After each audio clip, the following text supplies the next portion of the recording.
కార్యక్రమానికి ఆహ్వానించినటువంటి దరివెల్లన్నకి మరియు నల్గొండ శరత్కి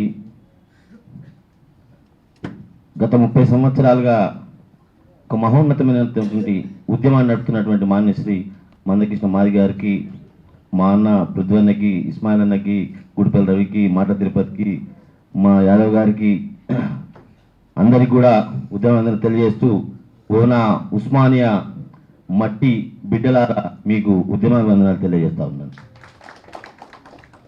ఉస్మానియా అంటేనే ఉస్మానియా నుండి ఏ పిలుపు వస్తుంది, ఉస్మానియా నుండి ఏమొస్తుందని రాష్ట్రం ఎదురు చూసినటువంటి సంఘటనలు మనం చూసాం.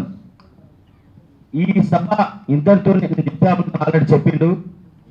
ముగ్గకుండా ఉస్మానియా విద్యార్థుల కవాతుగా ఆ వేల గొంతులు లక్ష డప్పుల మమేకమై ఉస్మానియా విద్యార్థులు నడవాల్సిన అవసరం ఉంది.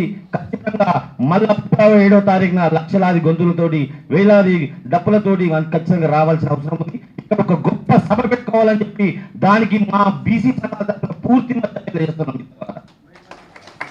బ్యాటరీస్ అయిపోయినట్టున్నాయి. అయితే మొన్నటికి తెలంగాణ ఉద్యమం జరిగింది. 60-70 ఏళ్ళ సంవత్సరాలుగా తెలంగాణ ఉద్యమంలో మరి ఇప్పుడు ఎవరైతే మేము వ్యతిరేకిస్తున్నారో మిత్రుండ్రో ఆ తెలంగాణ ఉద్యమంలో మాల మిత్రులు లేరా? ఇద్దరం విడిపోతే భూమి బద్దలవుతుందా, ఇండియా పాకిస్తానోలే ముళ్ళ కంచబడుతుందా, రావచ్చు పోవచ్చు ఇడ్లీలమ్ముకో. అరే అవన్నీ వాడింది ఎవరైనా మాల జాతికి చెందిన. మరి అక్కడ మీరు రావచ్చు పోవచ్చు ఏమైనా చేసుకోవచ్చు, అన్నదమ్ము ప్రాంతాలుగా విడిపోదాం అన్నదమ్ములుగా కలుచున్నాం మీరు. మరి ఇప్పుడు ఎస్సీ వర్గీకరణకు వస్తే ఎందుకు వ్యతిరేకిస్తున్నట్టు? ఆ మేధావులు మాట్లాడాలా? ఎందుకు వ్యతిరేకిస్తున్నట్టు? ఇప్పుడు మేము కూడా ఏమంటున్నాం అంటే మా హక్కుల గురించి మా వాటా మేము పంచుకుంటాం, అన్నదమ్ములుగా కలిసి ఉందాం అని అంటే ఎందుకు రావట్లేదు? తను బాగుండి తన తమ్ముడెవడో చెడిపోతే, తను బాగుండి తన తమ్ముడెవడో చెడిపోతే, సంకలగిరేసే గుణం మనుధర్మముకుందన్న అని మాస్టర్జీ రాసిండు. కానీ ఇప్పుడు మనం ఏం పాడుకోవాల్సిన ఆవశ్యకత ఏర్పడంటే సంకలగిరేసే గుణం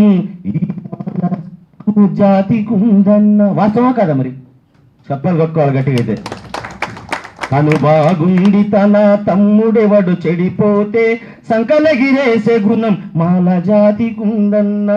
పామును పామెప్పుడు కాటు వేయలేదన్నా, పామును పామెప్పుడు కాటు వేయలేదన్నా, చీమకు చీమెప్పుడు చేటు చేయదోరన్నా.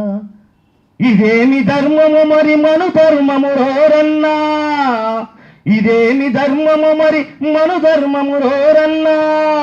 తన జాతి మనుషులని తాను చంపి తింటుందోరన్నా. ఇదేమి ధర్మమన్నా, ఇదేమి ధర్మమన్నా, బుద్ధెదిగిన భీమన్నా. అధర్మమంటే ఇళ్ళ మను ధర్మము రోరన్నా. అధర్మ సారమేమో ఇప్పి చెబుతానన్నా, అధర్మ సారమేమో ఇప్పి చెబుతానన్నా. ఆసక్తి ఉంటేనే ఆలకించుండోరన్నా. నిజంగా ఆ మేధావులుగా చెప్పబడుతున్నటువంటి వాళ్ళు ఎవరైతే ఉన్నారో ఖచ్చితంగా మీరు కూడా ఈ లక్ష డప్పులలో కలిసి రావాలి. మీరు ఖచ్చితంగా రావాలి, ఖచ్చితంగా మనకు సంబంధించిన వాటా పంచుకోవాలి. రేపటి నుంచి అన్ని పొత్తులు అన్ని కూడా కానీ మన అన్నదమ్ములు కలిసి ఉండాలని చెప్పి ఈ వేదిక తరఫున వాళ్ళని కోరుతా ఉన్నాను మిత్రులారా. వాస్తవానికి 2 సంఘటనలు ఉస్మానియా విద్యార్థిగా ఉన్నా కాబట్టి 2 సంఘటనలు గుర్తు చేయదలుచుకున్నా.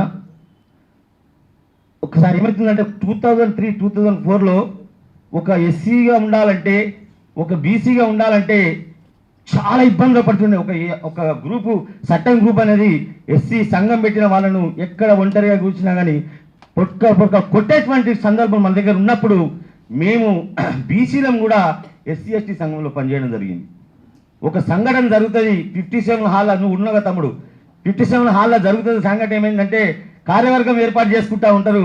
అందులో నేను లేచి ధర్వంజరంగా నేను కూడా ఓటేస్తున్నా అంటే ఇక్కడ ఉన్నటువంటి మిత్రుడు మీరు నొచ్చుకోవద్దు మనోహరన్న ఆ రోజు ఏమన్నాడంటే, నువ్వు బీసీ మిత్రుడు, నువ్వు ఓటు వేయడానికి పనికిరావు అన్నాడు. కానీ నేను ఏమంటున్నా అంటే అప్పటి నుండే నేను మాదిగోనిగా చెప్పుకుంటున్నా. మాదిగోనిగానే అప్పుడు ఎప్పుడో చేయలేదు, ఇప్పుడు కొత్తగా చెప్పాల్సిన అవసరం లేదు. నన్ను ఎవరు చెప్పినా ధర్వంజన్ అంటే మాదిగోడే అంటారు. నేను బీసీ అంటే మళ్ళీ నాకు ఈ సర్టిఫికేట్ చూసుకోవాలి, సర్టిఫికేట్ ఒక్కటే మరి బీసీ ఉంటుంది, కానీ అన్ని మళ్ళీ మాది లెక్కన ఉంటుంది. అయితే అప్పుడు జరిగినప్పుడు ఏమైందంటే ఆ హాల్ నుండి ఆ సభనే రద్దు చేసుకొని మాది మిత్రులందరూ నాయబడి వచ్చేసేసారు. మళ్ళా తెల్లారి సభ పెట్టేసేసి ఆ సంఘం లోపల నన్ను కూడా సభ్యుని చేర్చుకొని ఎస్సీ సంఘంలో ఒక బీసీవాడు ఉన్నాడు చెప్తున్నాను. ఎందుకు చెప్తున్నానంటే అప్పుడు బీసీ అని చెప్పుకుంటే నిజంగా నేను మొన్న మన పిహెచ్డికి సంబంధించినటువంటి వైజాగ్ సంబంధించినటువంటి ఒక ఫామ్ నింపుతా ఉంటే ఒక ఏబీవీపీ మిత్రుడు నా పక్కన నిలబడ్డాడు. అలా నేను కమ్మరి అని రాసిన, కమ్మరి అని రాస్తే అంజాన నువ్వు కమ్మరి ఆయా అన్నాడు. అంటే అవును నేను బీసీ అన్న. కొడుక ఈ విషయం ఇట్లా అప్పుడే తెలుసుంటే నీ మీద 100 అట్రాసిటీ కేసులు పెడుతుంటే అన్నాడు.